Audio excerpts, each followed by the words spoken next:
ચોટાડશું અહીંયા તો ચોટી જાય છે અહીંયા આપણે ચોટી જાય ની અંદર એક પ્રવૃત્તિ એવી આપેલી કે આની યારે એક દોરો બાંધી આપે ત્યારે લઈને આપણે પ્રયોગમાં એવું આપેલું છે કે ચોટાડવાનો પ્રયત્ન કરવાનો છે છે એમ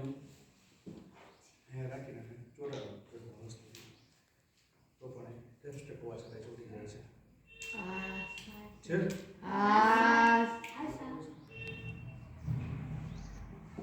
ત્યારબાદ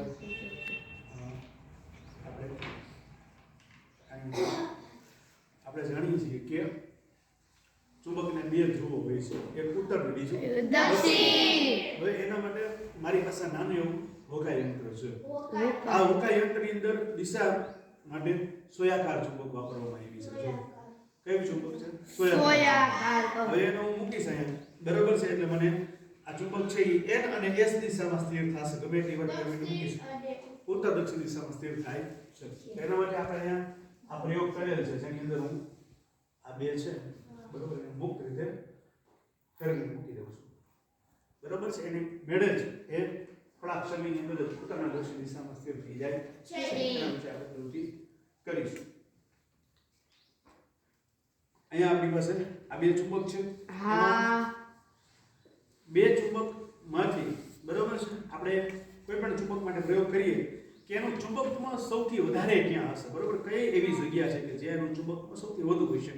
તેની માટે આપણી પાસે આ ચુંબકને નીચે રાખીએ છીએ તેની પર એક કાગળ મૂકીએ છીએ અને તેની પર આપણી પાસે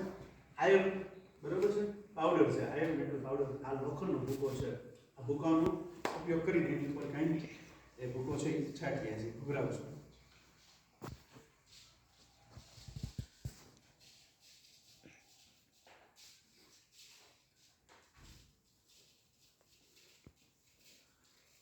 દેખાતું છે લંબોડીમાં દેખાય છે બેટા પૂછ હા જલ્દી આવો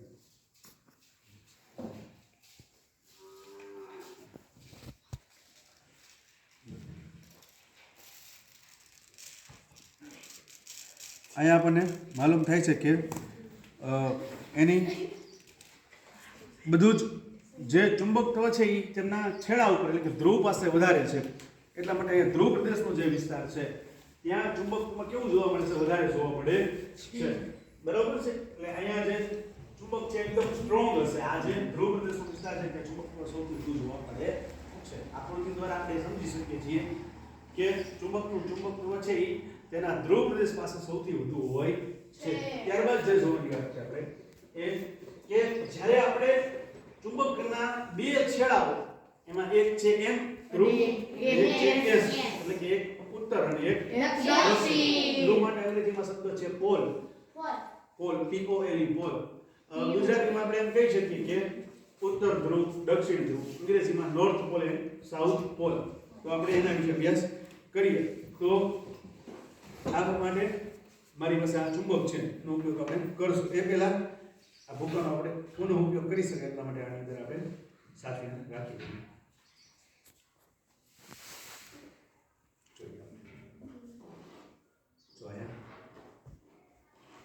ચુંબકની મદદથી આ કોકો પણ આસાનીથી ઉપાડી શકીએ છીએ અને પછી એને આપણે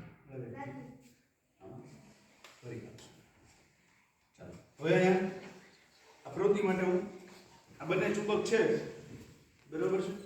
એમનો નજીક લેવાય છે એટલે શું થાય છે એકબીજાથી ભાગે છે દૂર ભાગશે જેનો અહીંયા રાખું છું ત્યારે એકબીજાથી દૂર ભાગે છે એટલે કે જોડતા નથી તો આ બંને કેવા છે સમાન ધ્રુવો હશે સમાન ધ્રુવો વચ્ચે શું થાય છે આકર્ષણ કે અપાકર્ષણ અપાકર્ષણ અને જ્યારે અસમાન ધ્રુવો એટલે કે એક n અને બીજું s નજીક લઈ આવીશ ત્યારે શું થાય છે આકર્ષણ થાય છે જોઈ આપણે ચોટી ગયા રેડી હા જોયું છે આ ચોટે છે જ્યારે આ ચોટશે ગમે એટલો પ્રયત્ન કરી છે આગળ પાછળ થઈ જાય છે બરાબર અહીંયા આપણે આ જ્યારે એક કાર્ય મૂક્યું કરવા માટે જોઈ શકીએ છીએ આ કઈ દિશામાં છે ઉત્તર અને દક્ષિણ દિશા બરાબર આપણે